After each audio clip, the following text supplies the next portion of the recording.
You're listening to the Small and Supercharged podcast with Ria Freeman, episode 224.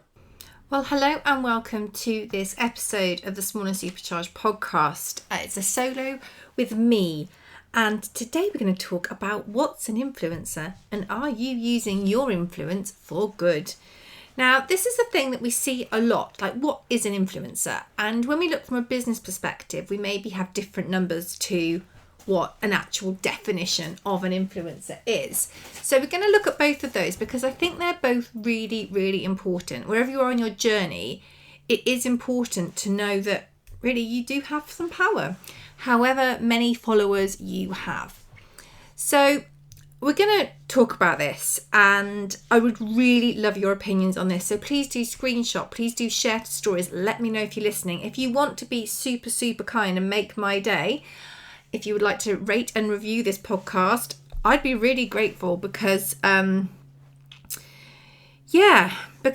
is important and I want more people to get to hear this, and I want more people to be thinking about this too. And this subject is a really important one. So let's start at the top. What is an influencer? This is something that I chatted about at Beta International. When are you going to be listening to this? You're going to be listening in October, so last month. And what is an influencer? Now, I had a dramatic pause at Beta International, but of course that's not going to work here because it's just me in the office. But an influencer is anybody with influence. And this doesn't mean you have to have influence over millions of people. It could mean you have influence over one person. So taking it away from social media and into real life, away from the screens. I know, I'm scared too, but let's stick together. If someone says, gosh, I love your coat, and you tell them where you got it from and they go off and buy it, you've influenced them in that decision. You haven't made them do it, but you have influenced their decision because you provided them with the information right in front of them, and you gave them the information and they went and bought that product. You can influence people beyond social media. It doesn't have to always be online. But to me, an influencer is somebody who has influence over others, and this essentially means we are all influencers in one way or another. Now, moving back to social media, if you have one genuine, authentic follower who really is interested in what you've got to say, you have an influence over them, and therefore you could, if you wanted to, call yourself an influencer. Now, when we look at this from a business perspective, we don't tend to go after influencers or content creators with one follower. We just don't, because it is a numbers game. When we're looking at working with influencers from a business perspective, we're looking at how we can get our message, product, campaign, whatever reason we're working with this person out to as many people as possible. So we generally don't look for the ones and the twos and the tens. We look for thousands. Now, it doesn't mean that if you have got 50,000 people, you necessarily have more or better influence than if you have a few thousand people. If those few thousand people are like really into what you do. You know, we've talked about this before in terms of the quality of the followers you have, and it works for this as well. If you've bought 50,000 followers, you might think you're an influencer, but actually your influence over bots and fake accounts is pretty dismal, because the bots and the fake accounts do not care. So, you know, it's not just a case of the follower number, it's what that number is made up of. So if you've built that following correctly and it's a good size, you are absolutely an influencer. But don't doubt yourself. I've worked with many, many brands, and when we have worked with people with huge followings, who are good influencers, we have sometimes seen less positive results because, well, lots of different reasons. In some ways, it could be that influencer has worked with loads and loads of people, and therefore their following has become a bit switched off to it. It might be that because that influencer works with lots of brands, their following is not massively sure of the authenticity behind what they do anymore, and whether they just think it's connected to the money they receive or anything like that. It could be because often you'll see bigger accounts get lower engagement rates, and that's just the way it is. It's not the case across the board completely with no exceptions, but often you'll see bigger accounts do have a lower engagement rate if you work out the percentage, so that could be the reason. And you might also see that people with massive accounts aren't doing as much from an engagement point of view as smaller accounts. So, and I do genuinely see this a lot, because if someone has got hundreds of thousands or millions of followers, they put up a post, they might not be able to reply to the thousands of comments that get left. But if you have got a smaller account, you're much more likely to be engaged with and know your audience, which could mean that when you say something to them, they take it a lot more seriously. It might also mean that as you have a smaller account, you aren't doing as much influencing. You're not saying, oh, this is great, I've been given this, I've been paid to promote this is an ad. And therefore, maybe when people see that content, they take it more seriously because they know that you are more discerning and they don't feel like it's being thrust down their throats all the time. So a couple of different thoughts there. So what I'm saying really is anyone can be an influencer, whether you've got one follower or, I don't know, millions. Generally from a business point of view, we're not looking for the ones.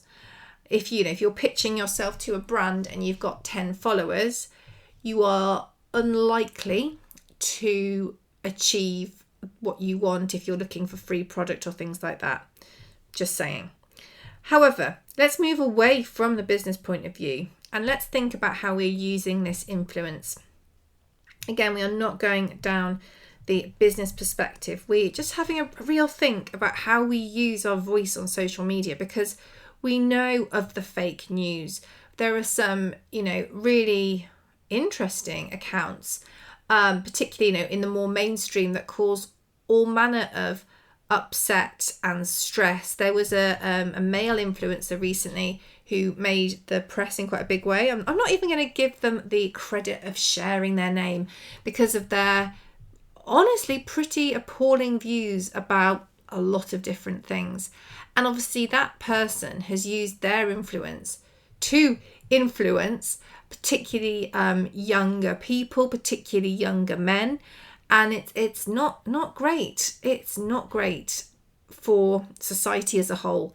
So you can use your influence for good, you can use it for bad, and I really want to encourage you to sort of see your account as a responsibility, not a bad responsibility, not one that is weighing you down like a mortgage or some fun like that, but you've been given this platform, and we need to think of ourselves, we all need to think of ourselves as a media platform.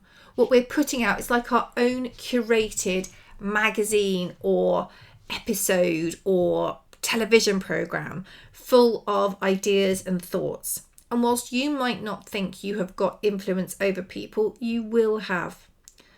Whether you've got 10 or 10 million people that follow you, if they're real followers, genuine followers, you will have an impact on them. So let us try and use our influence for good.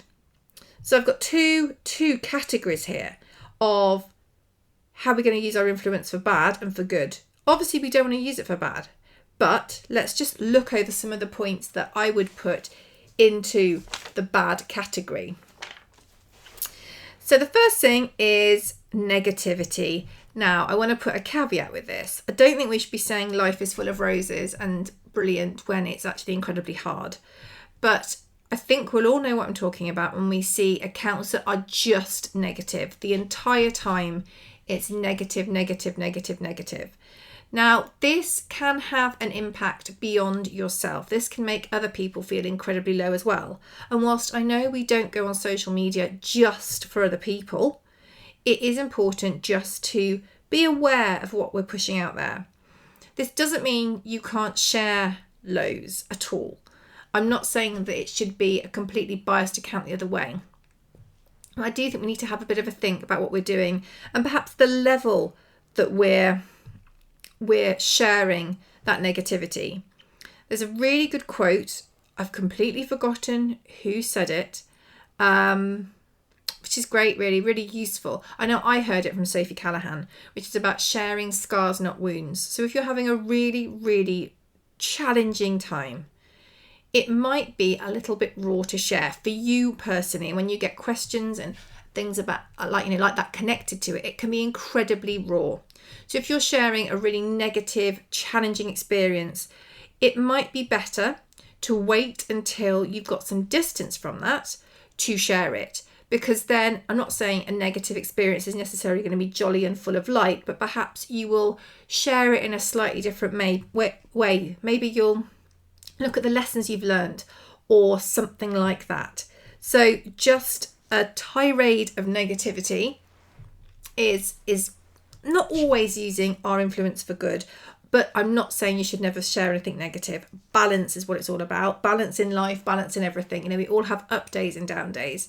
And it's important for balance, but it's also important not just to use your social for negative stuff, as it's important not just to use it for everything is sunshine and lollipops. The next one is false news. Oh my goodness, couldn't a lot of people's stress levels be brought down so many levels if people had just stopped sharing false news during the pandemic? I think coronavirus was a really interesting example of this, and the amount of fake news stories I saw shared concerning so many different aspects of the virus, of the pandemic, of lockdowns, of vaccination, safety, of everything was just so damaging. And these weren't coming from sources of good legitimate sources. These were just people that had written something on a blog or a website. Someone else had taken it as the truth, as the considered truth, started spreading it, and before you know it, waves of people are in worlds of trouble because they have followed advice that was completely rubbish, that was fake. So please do not spread fake news. How to find out whether it's fake or not can be challenging. I think the first thing I would always do is look at the source that it comes from. So if someone shared something from a personal blog, that doesn't necessarily mean it's fake, but maybe have a look at who's written it.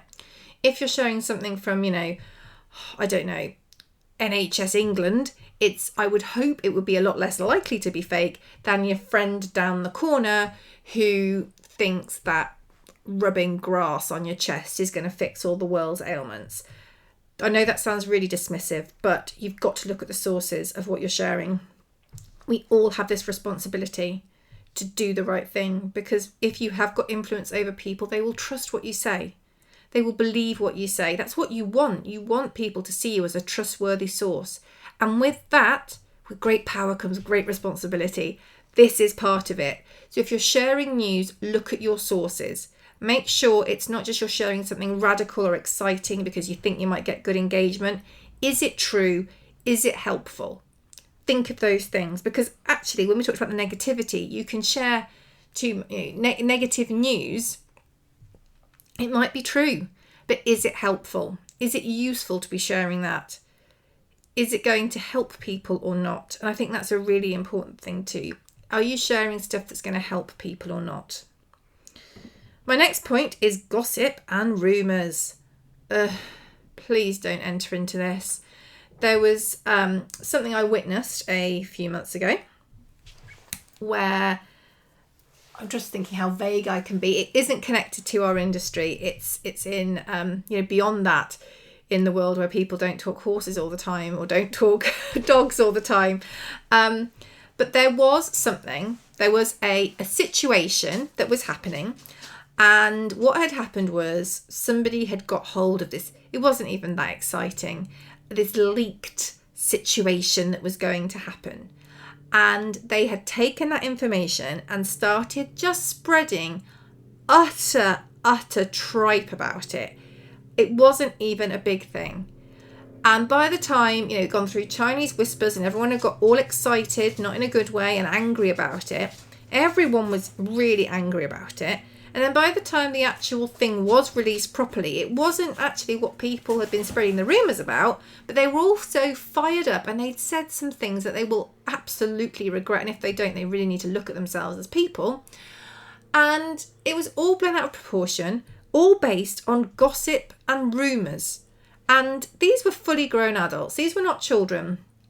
I just thought, when I saw this all unfolding, I did think, crikey, we need to be checking the sources of our information, and then we need not to gossip and spread rumours, particularly on social media. If you're chatting to a friend, well, that's one problem. That's one thing. If you're chatting to your friend, I'm not here to police that. I'm not here to police anything. But if you're then taking that gossip and rumour and putting it on a public platform that everybody can access, if you have got that trust from your audience and you're just spreading stuff you don't even know is true, come on, people, come on. That is not how we use our influence for good. I was really disappointed with this particular incident I'm talking about, and genuinely think a hell of a lot less of the people that contributed towards it. A lot less. And I was just appalled. Fully grown adults, some with respectable jobs, behaving like this. Let's not be spreading gossip and rumours on social. It's not cool. Scaremongering is my next thing. I blooming hate this. Oh God, I feel like I've had a warm up and now I'm on my high horse. So apologies. We're going to go for good later. So just stick with me. Scaremongering. Can we just not? There are so many stories circulating designed to scare the living daylights out of people. Don't. Whether it's for the shock factor or it's for financial gain or some other reason, please don't do it. We've got this platform. Can we just try and use it well and fairly? We don't need to be scaring the living daylights out of people. And if from a financial business point of view, you have to scare people to buy your product, you need to look at that as a business model. It's not cool. Or I can actually feel my blood coursing through my veins faster now. Scaremongering really winds me up. Really winds me up. Please don't do it. Use your influence for good. My next thing, I've got two more on the using it for bad, so we're going to calm down shortly, is reflecting unjust behaviour. Now, there are always things that happen in our world that are just wrong. They are people being unpleasant, situations not going our way.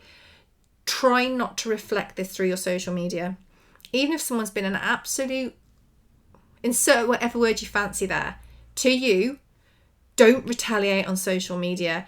You be the bigger person. And I know it is hard. I have personally had many incidences of this, and I have had to not retaliate when people have been being absolute idiots. I have seen people outright lie on social media, and I have not said a word because I don't want to get myself into that situation where I'm having a public slanging match with people. It'll make me look really, really bad, and I am not using my influence for good. If I am there just to bitch about other people who have done wrong things, how am I any better than them? So don't reflect that unjust behaviour. Don't do that unjust behaviour because someone's been horrible to you or someone has done something stupid. Don't you do it. Walk away. Please walk away. Don't get involved in it. It just damages your reputation and it will erode people's trust in you as a person and your influence as well. And last but not least, do not post something that you will regret in 24 hours. If we're trying to use our influence for good, we need to make sure that the stuff we're posting matters and that it won't make us look bad. So if you are having a challenging time, if you're feeling very emotional about something, if you're really angry about something, don't post it out of passion in that negative way. Wait. If you want to say something, you could even just say, I can't find the words right now. I'm, whatever. But don't put something up that you will regret in 24 hours because even if you can delete it, which you can do, people will still have seen it. So don't be doing that. Now, we're moving across to using our influence for good. Whew, I think we need a pick-me-up after that bit of a rant. First thing, positivity. Sharing positive things. Positive stories, positive things that have happened, nice quotes, lovely pictures, things that just make the world a bit of a better place. That's a good way of using our influence for good. Supportive content, sharing stories, as in literally stories, sharing posts, contributing to people's feeds and their post, being supportive and being nice. Social media is the most insane tool for doing this. we forget how good it is, and we forget that the impact this can have on somebody by being supportive of what they're doing, by saying well done, by wishing them good luck. It can be huge. So use it for that. That's a good one. Promoting good causes, obviously connected to that, can be a really great tool for promoting good causes, things that are important, things that matter, campaigns that people are running, fundraising things that people are running. It can be brilliant for that. You can use your platform. It doesn't have to always be about you. It can be about others. It can be about other important things happening.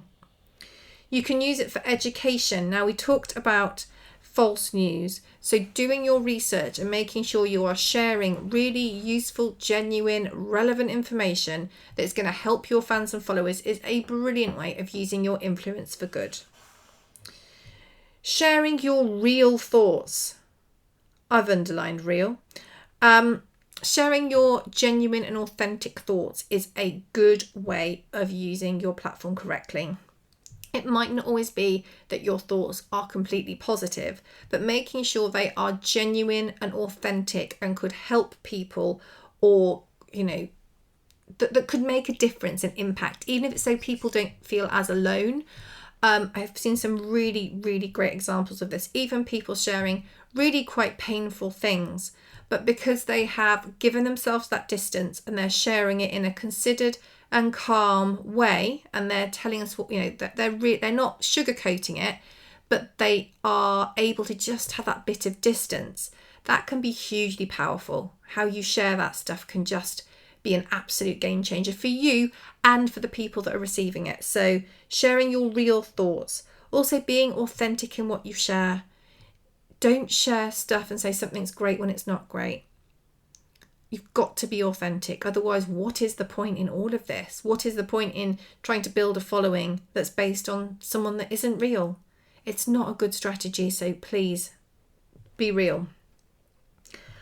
My next point is not entering into crap. I'm pretty sure that is what we've discussed in the negative, which is people who are just being unpleasant. Don't drag yourself into that. If people are sending you unpleasant DMs or rude comments, just block them and follow them, mute them.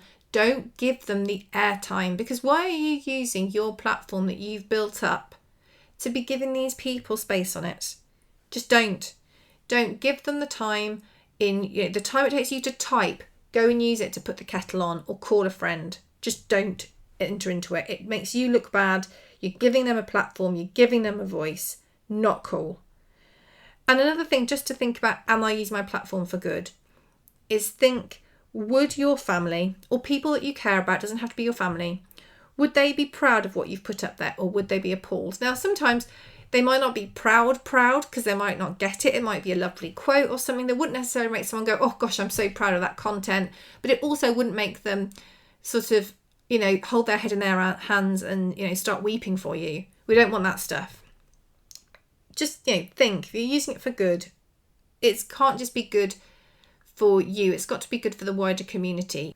What you've said, would it make people proud, or would it make them weep? And not in a good way. So that was just really a few thoughts about influencing and using your influence for good, not using it for bad, and indeed what an influencer is. We all have got responsibility for the content we put out there and what we're saying to people who we may or may not have any influence over. We've all got the responsibility to do good stuff here, and we all have got the responsibility and we've all got the opportunity to do the right thing, to make a positive impact on our world and on the people who, bless them, have clicked follow or like. Let's do the right thing and let's use our influence for good. I hope you've enjoyed this episode of the podcast. Please do screenshot, share to stories. Let me know what you think. Am I wrong? That's fine. I can be wrong. I don't think I am, but I'd love to hear your thoughts on it. So screenshot, share to stories. Let me know if you've tuned in. Also, if you'd like to know a little bit more about influencing, do have a look at the best-selling, Small and Supercharged book, which is my book. It's available on Amazon, all the normal places, got lots of lovely reviews. Thank you so much if you've reviewed it. It still blows my mind that hundreds of you have got my little book in your houses. But I'd love you to buy that, have a look, see what you think, and enjoy. Take care. Thank you so much for joining me today. I really appreciate it, and we will catch up really, really soon. Bye.